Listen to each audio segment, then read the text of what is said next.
میرے محترم عزیزوں، دوستوں، بزرگوں، آج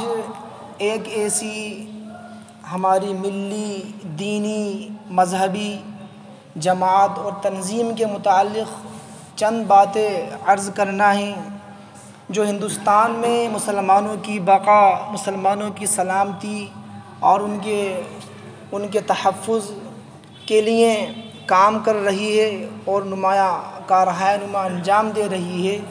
میری اس سے مراد جمعیت العلماء ہند۔ جمعیت علماء ہند میرے عزیزو دوستو، یہ مسلمانوں کی ایسی واحد منظم تنظیم ہے، جماعت ہے جو آزادی کے پہلے ہی سے مسلمانوں کی بہبود کے لیے، ان کی فلاح اور بہبود کے لیے اور ان کے مفاد کے لیے کام کرتی آ رہی ہے۔ جنگ آزادی میں سب سے پہلے انگریزوں کے خلاف جن علماء نے آواز اٹھائی اور انگریزوں کا مقابلہ کیا، اس وقت برٹش حکومت کی مخالفت کی، ان میں نمایاں علماء کرام اسی جماعت سے منسلک تھے، ہمارے اکابرین تھے۔ میرے عزیزو دوستو، کسی بھی جماعت اور کسی بھی تنظیم کا تعاون کرنا اور اس میں اپنا ہر اعتبار سے ساتھ دینا، یہ ہمارا ایک دینی اور مذہبی فریضہ ہے۔ اس لیے کہ اللہ نے فرمایا قرآن کریم کے اندر وَتَعَاوَنُوا عَلَى الْبِرِّ وَالتَّقْوَى وَلَا تَعَاوَنُوا عَلَى الْإِثْمِ وَالْعُدْوَانِ، کہ نیکی اور تقوی کی چیزوں میں، نیکی اور تقوی کی باتوں میں ایک دوسرے کا تعاون کرو، خیر کی چیزوں میں، خیر کے کاموں میں ایک دوسرے کا تعاون کرو اور مدد کرو۔ وَلَا تَعَاوَنُوا عَلَى الْإِثْمِ وَالْعُدْوَانِ، اللہ نے فرمایا کہ گناہ اور دشمنی کے کاموں میں ایک دوسرے کا تعاون نہ کرو۔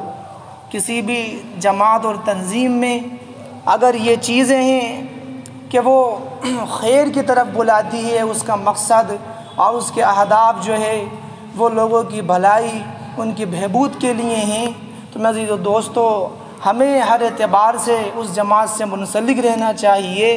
اور اس میں ہر اعتبار سے اپنا تعاون پیش کرنا چاہیے۔ اللہ نے فرمایا قرآن کریم کے اندر وَاعْتَصِمُوا بِحَبْلِ اللَّهِ جَمِيعًا وَلَا تَفَرَّقُوا، کہ اللہ کی رسی کو مضبوطی سے پکڑ لو اور آپس میں تفرقہ، آپس میں انتشار، آپس میں ایک دوسرے کے ساتھ اتحاد کا معاملہ کرو، آپس میں اختلاف نہ کرو۔ مسلمانوں کے درمیان آج باطل طاقتوں کا سب سے پہلا حربہ یہ ہے کہ وہ مسلمانوں کی صفوں میں آپس میں انتشار پیدا کرنا چاہتی ہے، آپس میں اختلاف پیدا کرنا چاہتی ہے، کہ جب ان میں اتحاد باقی نہیں رہے گا تو ہم انہیں ایک ایک کر کے ختم کر دیں گے۔ اسی میں دوستو، اس پرفتن زمانے میں خاص طور سے اتحاد اور اتفاق کی فضا کو قائم کرنے کی کوشش کرنی چاہیے، اور جو تنظیمیں، جو جماعتیں اس اتحاد کو فروغ دینے کے لیے، اتحاد کو بڑھاوا دینے کے لیے کام کر رہی ہیں، ہمیں ان میں بھی شریک ہونا چاہیے۔ اللہ نے فرمایا قرآن کریم کے اندر كُونُوا قَوَّامِينَ لِلَّهِ شُهَدَاءَ بِالْقِسْطِ، کہ اللہ کے لیے انصاف پر مضبوطی سے قائم رہنے والے بن جاؤ، انصاف کی گواہی دو۔ اللہ کا فضل ہے کہ یہ جماعت، یہ تنظیم ایسی ہے جو انصاف پر قائم ہے اور انصاف کی لڑائیاں لڑتی ہے۔ جنگ آزادی کے بعد سب سے پہلا جمعیت کا مقصد یہ رہا کہ وہ ایک ایسا سیکولر یعنی کہ سمویدھان بنے اور منشور بنے جو سیکولر ہو، جس میں کسی خاص طبقے کو فوقیت نہ دی جائے۔ لہذا جمعیت کی کوششوں کی بنیاد پر جب ملک آزاد ہوا، ایک بار اور عرض کر دوں کہ جمعیت کا موقف شروع سے یہ رہا تھا کہ ہندوستان اور پاکستان کی تقسیم نہ ہو، وہ تقسیم کی مخالفت رہی ہے۔ بہرحال حالات بگڑے اور حالات ایسے ہوئے، انگریزوں نے جو ہے تفرقہ ڈالا اور اختلاف ڈالا، یہاں کے ملک کے رہنے والوں کے درمیان لہٰذا ایک طبقہ الگ ہو گیا اور اس نے ایک اپنا ملک الگ بنا لیا، لیکن بہرحال جمعیت اس کی پرزور مذمت کرتی آئی ہے۔ لیکن جب ملک آزاد ہو گیا تو آزاد ہونے کے بعد جمعیت کا ایک نعرہ یہ تھا، اور جمعیت نے یہ حکومت سے مطالبہ کیا کہ ایسا دستور بنایا جائے، ایسا منشور اور ایسا سمویدھان بنایا جائے جو سیکولر ہو، جس میں تمام مذاہب کے ماننے والوں کی رعایت کی جائے، ہر ایک کو اپنے مذہب پر آسانی کے ساتھ عمل کرنے کی، اس کی تبلیغ کرنے کی، اس کی اشاعت کرنے کی جو ہے اجازت عامہ ہو۔ لہٰذا اس کی جمعیت کی کوششوں کی بنیاد پر ایسا دستور عمل میں آیا، اور اب جمعیت کا اس کے بعد دوسرا کام یہ رہا کہ اس نے اس دستور کی حفاظت اور اس دستور کے تحفظ کے لیے کام کیا۔ اور ہم دیکھیں کہ جہاں جہاں پورے ملک کے اندر بھی اگر کہیں کوئی ماحول خراب ہوتا ہے، فساد کی فضا قائم ہوتی ہے، تو جمعیت اپنے اس اصول پر قائم ہے، اور جہاں کہیں بھی مسلمانوں کو بے قصور نوجوانوں کو اگر جو ہے خاص طور سے دہشت گردی کے الزام میں اگر جو ہے انہیں پکڑا جاتا ہے اور انہیں بند کیا جاتا ہے، ان پر ناجائز مقدمات کیے جاتے ہیں، میرے عزیز و دوستو یاد رکھیے جمعیت علماء ہند وہ واحد تنظیم ہے، ہندوستان کے مسلمانوں کی وہ واحد جماعت ہے جو سب سے پہلے کورٹ کے اندر پہنچتی ہے اور مسلمانوں کا اور بے قصور نوجوانوں کے وہ مقدمات کی پیروی کرتی ہے، اور نہ صرف مسلمانوں بلکہ کئی غیر مسلموں اور ہندوؤں کی پیروی بھی کرتی ہے، اور ان کے بھی مقدمات وہ لڑتی ہے۔ یہ جمعیت کا بہت بڑا کارنامہ ہے، اس لیے کہ وہ قرآن کی اس اصول پر قائم ہیں، کونوا قوامین للہ شہداء بالقسط، کہ اللہ کے لیے انصاف کو مضبوطی سے پکڑو۔ بہرحال اللہ نے فرمایا قرآن کریم کے اندر فَمَا لَكُمْ لَا تُقَاتِلُونَ فِي سَبِيلِ اللَّهِ وَالْمُسْتَضْعَفِينَ، اللہ نے فرمایا کہ تمہیں کیا ہے کہ اللہ کی راہ میں کمزوروں اور مظلوم لوگوں کے لیے تم کھڑے نہیں ہوتے اور ان کی امداد نہیں کرتے۔ جمعیت کا یہ ایک ان کے منشور میں یہ چیز بھی داخل ہے کہ مظلوم کی مدد کرنا، خواہ مظلوم کسی بھی مذہب کا ماننے والا ہو، کسی بھی دھرم سے اس کا تعلق ہو،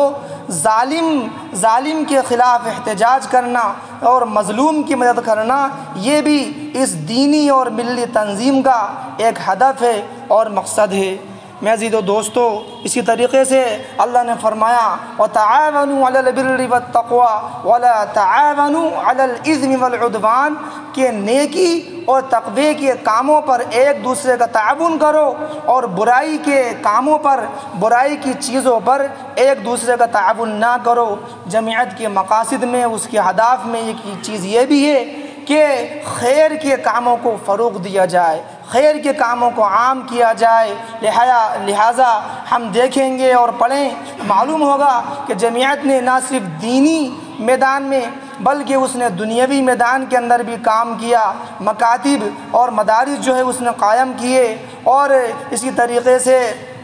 جو مسلمان بچے پڑھنے کے اندر اچھے ہوتے ہیں، ہونہار ہوتے ہیں، ان کے لیے وظائف اور اسکالرشپ کا بھی انتظام کیا، اور مدارس کو فروغ دیا، مکاتب کو جو ہے فروغ دیا، تعلیم کو عام کرنے کے لیے جد و جہد کی اور کوششیں کی، اور آج تک وہ اپنی کوششیں اور اپنی کاوشیں جمعیت کر رہی ہے اور اپنی کوششوں کے اندر وہ کامیاب ہے۔ جمعیت کا قیام سن 1919 کے اندر عمل میں آیا، اور میرے دوستو اندازہ لگائیں اس تنظیم کو، اس جماعت کو 100 سال سے زائد عرصہ ہو چکا، اور الحمدللہ آج تک یہ اپنی خدمات انجام دے رہی ہے۔ 100 سال کسی جماعت کا قائم رہ جانا اور کسی جماعت کا باقی رہ جانا اس پرفتن دور کے اندر، اس موجودہ حکومت کے اندر، یہ اپنے آپ میں خود ایک کارنامہ ہے اور ایک معجزے کی حیثیت رکھتا ہے۔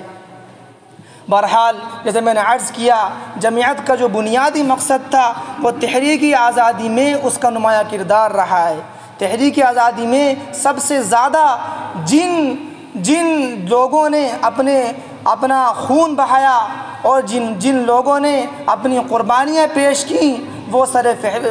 فہرست ہمارے اکابرین یہی تنظیم یہی جماعت کے علماء تھے جنہوں نے اپنے خونوں کو بہا کر اور اپنی قربانیاں دے کر اس ملک کو آزاد کروایا۔ بلکہ اگر یوں کہا جائے کہ جتنا ہمارا خون بہا ہے اتنا تو غیروں کا پسینہ بھی نہیں بہا، تو شاید یہ بات غلط نہیں ہوگی۔ دینی مذہبی و دینی خدمات میں نے عرض کر دیں۔ ایسے ہی میں عزیز و دوستو ایک جمعیت کا ایک مقصد وہ امن اور اتحاد کی کوششوں کا قیام کرنا ہے۔ ہمیشہ جمعیت ملت کے اتحاد، مسلکی ہم آہنگی اور برادران وطن کے ساتھ پرامن تعلقات پر زور دیتی ہے، اس لیے کہ اگر ہمارے برادران وطن کے ساتھ ہمارے تعلقات مضبوط ہوں گے، اچھے ہوں گے، تو میں عزیز و دوستو فضا جو ہے وہ پرسکون رہے گی اور آپس کے اندر امن اور بھائی چارگی کی فضا قائم رہے گی۔ اور اگر برادران وطن کے ساتھ میں ہی اگر جو ہے ان کے ساتھ میں اچھے اخلاق اور اچھا برتاؤ نہیں کیا جائے گا تو پھر آپس کے اندر اختلافات بڑھیں گے اور دوریاں بڑھیں گی۔ اور آج کا ماحول ہم اور آپ جانتے ہیں کہ کیسی ذہن سازی کی جاتی ہے۔ جو سیکولر ہمارے برادران وطن ہیں، جو ایک یعنی کہ سیکولر ذہن رکھتے ہیں، ان کے ذہنوں کے اندر بھی جو ہے وہ زہر گھولا جاتا ہے اور مذہب اسلام اور خاص طور سے مسلمانوں کے خلاف کیسی جو ہے ان کو باتیں بتائی جاتی ہیں جس کا حقیقت سے دور دور تک کوئی واسطہ نہیں ہوتا۔ ابھی چند دن پہلے مجھ سے ایک صاحب نے ملاقات کری، وہ بیٹری رکشہ چلاتے ہیں۔ وہ کہنے لگے کہ ایک دن میں سواری لے کر جا رہا تھا، 2 مسلم بچے میرے پاس، 2 غیر مسلم بچے میرے رکشہ میں چڑھے اور ان کی بہت معمولی عمریں تھیں، کہنے لگے کہ 10 سال 12 سال 14 سال کی ان کی عمریں ہوں گی اور وہ معصوم بچے، ان کے تلک لگا ہوا۔ اور جب وہ بیٹھے تو مجھ سے کہنے لگے کہ چاچا جان کیا وجہ ہے کہ آپ لوگ جو ہے وہ گوماس کھاتے ہو اور آپ جو ہے فلاں جانور کا گوشت کھاتے ہو اور آپ جو ہے ٹرکوں میں بھر کر اس کی سپلائی کرتے ہو۔ وہ کہنے لگے، میں تعجب کرنے لگا کہ اتنے چھوٹے بچے جن کی عمریں کم، جو معصوم ذہن، انہیں کچھ نہیں پتہ اور ان کے ذہنوں کے اندر ایسا زہر گھولا جا رہا ہے اور ان کو ایسا بتایا جا رہا ہے کہ ان کے دل کے اندر اسلام اور مسلمانوں کے خلاف کیا تاثرات بیٹھ رہے ہیں اور کیا ان کے رجحانات بن رہے ہیں۔ اسی میں عزیزو دوستو برادران وطن سے اس ایسے موقع پر اور ایسے حالات میں خاص طور سے ان سے جو ہے صحیح ان کے سامنے اسلام کا تعارف پیش کرنے کی ضرورت ہے اور ان کے سامنے اپنے اخلاق اور اپنا کردار پیش کرنے کی ضرورت ہے۔ میں پہلے بھی عرض کر چکا ہوں کہ غیر نہ ہماری عبادات دیکھیں، نہ ہمارے روزے دیکھیں، وہ صرف اور صرف ہمارے معاملات دیکھتے ہیں اور ہماری معاشرت دیکھتے ہیں، ہمارے اخلاق دیکھتے ہیں۔ ہمارا ایمان ہمارے دل کے اندر ہوتا ہے، ہم نمازیں مسجد کے اندر پڑھتے ہیں، روزہ ہمارے پیٹ میں ہوتا ہے، ہم حج اور عمرہ اپنے مقدس مقامات پر کرتے ہیں۔ غیروں کے سامنے ہماری جو چیز سب سے زیادہ نمایاں ہے وہ چیز حسن اخلاق ہے اور وہ چیز کردار ہے۔ اگر ہمارا کردار اچھا ہے، ہمارے اخلاق اچھے ہیں تو اسی کو دیکھتے ہوئے ہمارے مذہب کے بارے میں وہ اندازہ لگاتے ہیں اور سمجھتے ہیں کہ ان کا مذہب کتنا اچھا ہے۔ لہٰذا ہم جس کام سے منسلک ہوں، ہم جس شعبے سے بھی ہمارا تعلق ہے، ہمارے اس شعبے کے اندر اگر ہمارے تعلقات غیر مسلم بھائیوں سے ہیں، ہندوؤں سے ہیں، تو میں عزیزو دوستو اس بات کی بھرپور کوشش ہو کہ ہم ان کے سامنے اچھے اخلاق کا مظاہرہ کریں، ہم ان کے سامنے دینی اور اخلاقی زندگی پیش کریں اور یہ بتائیں کہ ایک مسلمان کی، ایک سچے مسلمان کی زندگی کیا ہوتی ہے اور اس کے معاملات کیسے ہوتے ہیں۔ آج ہمارے اندر جھوٹ کا رواج ہے، رشوت خوری کا رواج ہے، حرام کمانے کا رواج ہے، حرام کھانے کا رواج ہے۔ آج غیر ہمارے انہی چیزوں کو دیکھتے ہیں تو یہی تاثر قیام کر لیتے ہیں کہ شاید اسلام کے اندر بھی تعلیمات ہیں۔ اس لیے میں عزیزو دوستو صحیح اچھے اخلاق کے ساتھ جو ہے وہ بات پہنچائی جائے اور ان کے ذہن سازی کی جائے۔ چند باتیں میں عرض کر دوں جمعیت کے تعلق سے۔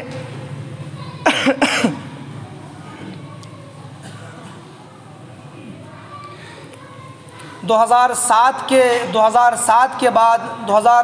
کے بعد جو ہے ملک کا ماحول تبدیل ہوا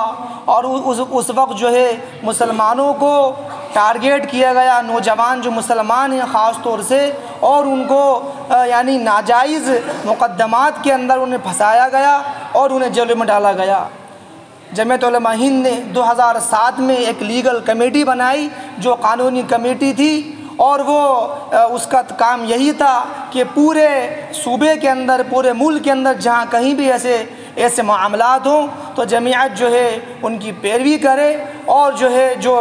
یعنی کہ بے گناہ ملزم ہیں، چاہے وہ مسلمان ہوں چاہے غیر مسلم ہوں، ان کی پیروی کی جائے اور جو ہے ان کی ہر قسم کی قانونی مدد ان کو فراہم کی جائے۔ لہٰذا 2007 سے لے کر 2025 تک ابھی تک ان کی وہ تنظیم اور وہ لیگل جو ٹیم ہے وہ کام کر رہی ہے، اور اللہ کے فضل و کرم سے میرے دوستوں درجنوں بلکہ یوں کہا جائے کہ سینکڑوں ملزموں کو اور مسلمانوں کو خاص طور سے جمعیت نے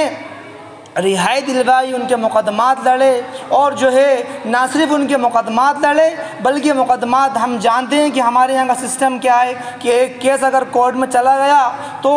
اس کو حل ہونے میں، اس کا فیصلہ آنے میں بسا اوقات سالوں لگ جاتے ہیں، 10 سال لگ جاتے ہیں، 8 سال لگ جاتے ہیں۔ جمعیت کا یہ ایک بڑا کارنامہ ہے کہ اس نے ایسے ملزموں کو، ایسے بے قصور نوجوانوں کو جن کو جو ہے قید کیا گیا، جن کو جو ہے ہراساں کیا گیا اور ان پر الزامات لگائے گئے، نہ صرف ان کی قانونی پیروی کی بلکہ اس عرصے کے اندر ان کے گھر والوں کا خیال رکھا، ان کا معاوضہ دیا، یہاں تک کہ ان کے بچوں کی دینی تعلیم کو نظم بھی کیا۔ ہم غور کر لیں کتنا جمعیت کا جو ہے کتنا اہم ترین کردار ہے۔ اور اس کے بعد اللہ کے فضل و کرم سے جو ہے ہم اخبارات کے اندر بھی دیکھتے رہتے ہیں، سنتے رہتے ہیں کہ الحمدللہ ہر کچھ دن کے اندر جو ہے کچھ ملزم رہا ہو جاتے ہیں اور باعزت بری ہو جاتے ہیں۔ ابھی 2-3 روز پہلے ہی دلی فساد کے اندر جن مسلمانوں کو ہدف کیا گیا تھا، جو ان کو قید کیا گیا تھا، ناجائز مقدمات کیے گئے تھے، اللہ کے فضل و کرم سے جمعیت نے اس میں کامیابی حاصل کی، اور کورٹ نے یہ الفاظ کہے کہ تمام ملزم بے قصور ہیں اور ان کے خلاف کوئی ٹھوس ثبوت نہیں ہے، لہٰذا ان کو باعزت بری کیا جاتا ہے۔ میں عزیز و دوستو اسی طریقے سے جمعیت کا ایک جو ہے بڑا کارنامہ یہ بھی ہے کہ پورے ملک کے اندر اگر کہیں کوئی آسمانی آفت آتی ہے، زمینی آفت آتی ہے، کوئی سیلاب اگر کہیں آتا ہے، کہیں بھوکمپ آ جاتا ہے، اس سے جانی اور مالی نقصان ہوتا ہے تو جمعیت جو ہے اس میں بھرپور تعاون کرتی ہے۔ کیرلا کے اندر، آسام کے اندر، بہار کے اندر، مہاراشٹر کے اندر، کئی صوبوں کے اندر جمعیت نے ایسے سیلاب زدگان کو مکانات کی تعمیر کرا کے دی، اور کہیں 100 مکان، کہیں 96 مکان، کہیں 50 مکان ان کو تعمیر کروا کے دیے، ان کو بنا کے دیے، اور اس میں بلا تفریق مذہب مسلمانوں کو بھی دیے اور غیر مسلموں کو بھی بنا کے دیے، اور جو ہے ان کی ہر طریقے سے مدد کری، یہاں تک کہ جن مقامات پہ جو ہے فسادات ہوئے اور وہاں مسلمانوں کا جو ہے کاروباری اعتبار سے ان کا نقصان ہوا، دکانیں جلیں یا دیگر چیزیں کا ضیاع ہوا، تو جمعیت نے اپنے خرچے سے اور ان کا جو ہے پورا تعاون کیا اور ان کو ان کے کاروبار کے اندر معاونت کری، جانی اعتبار سے بھی، مالی اعتبار سے بھی، قانونی اعتبار سے بھی۔ آخری بات عرض کر دوں کہ عالمی وبا 2018-19 کے اندر جب کرونا کی عالمی وبا آئی، اور اس عالمی وبا کے اندر جب تبلیغی جماعت کو نشانہ بنایا گیا اور پورا اس پر الزام ٹھہرایا گیا کہ جو ہے پورے ملک کے اندر جو ہے یہیں سے کورونا پھیلا ہے، اس نازک حالات کے اندر بھی جمعیت نے جو ہے پرزور طریقے سے جماعت کی پیروی کی، ان کے مقدمات لڑے، اور کورٹ میں جا کر، ہائی کورٹ میں، سپریم کورٹ تک جا کر وہ جماعت کی پرزور جو ہے وہ یعنی کہ موافقت کی اور پیروی کری، اور یہ بتایا کہ جو ہے یہ ایک واحد ملی اور دینی جماعت ہے، اس کا اس بیماری سے کوئی تعلق نہیں، اور کورٹ نے اس کی اس بات کو تسلیم کیا اور مانا، اور جن جن لوگوں کو جو ہے بے قصور لوگوں کو نامزد کیا گیا تھا، ان پر مقدمات درج کیے گئے تھے، میں عزیزو دوستو کورٹ نے ان سب کو باعزت بری کیا اور ان کو رہائی دی۔ اس لیے میں عزیزو دوستو ایسی منظم اور ایسی دینی اور ملی جماعت کے ساتھ منسلک رہنا، اس سے جڑے رہنا، یہ ہم لوگوں کے لیے ضروری ہے۔ لہٰذا جمعیت کا ایک بڑا پروگرام اور ایک بڑا جلسہ عنقریب ہونے والا ہے۔ 2 دسمبر کو عرب صاحب کے باغ کے اندر جمعیت علماء ہند کا ایک عظیم الشان اجلاس عام ہونے جا رہا ہے، جس میں ٹوک اور چوک کے جو اطراف ہیں اس کے تمام یعنی جتنی بھی تحصیلیں ہیں وہاں سے حباب آئیں گے۔ آپ حضرات سے بھی ہماری پرزور درخواست ہے کہ ہم اس کی دعوت چلائیں کہ 2 دسمبر کو عشاء کی نماز کے بعد ہمیں اس ملکی اعتبار سے جو سب سے بڑی تنظیم ہے، دینی تنظیم ہے، ہمارے اکابرین کی تنظیم ہے، ہمیں اس میں شریک ہونا ہے اور ہمیں پرامن طریقے سے جو ہے اس میں جانا ہے، اس سے لوٹنا ہے اور اپنے اخلاق کا ہمیں مظاہرہ کرنا ہے۔ تو اس تعلق سے جو ہے انشاءاللہ وہاں پہنچنے کی کوشش کریں، اور اس میں جو حضرات ہمارے تعاون کرنا چاہیں وہ انشاءاللہ امام صاحب سے ملاقات کر لیں۔ تعاون تقریباً مکمل ہو چکا ہے، کچھ کمی ہے آپ کی مسجد کی، لہٰذا آپ سے درخواست ہے کہ جو حضرات اس میں اپنا ہمارے تعاون کرنا چاہتے ہیں وہ امام صاحب سے جو رابطہ کر لیں۔ اللہ تعالیٰ مجھے بھی آپ کو بھی ان تمام باتوں پر عمل کرنے کی توفیق عطا فرمائیں۔ وآخر دعوانا ان الحمد للہ رب العالمین۔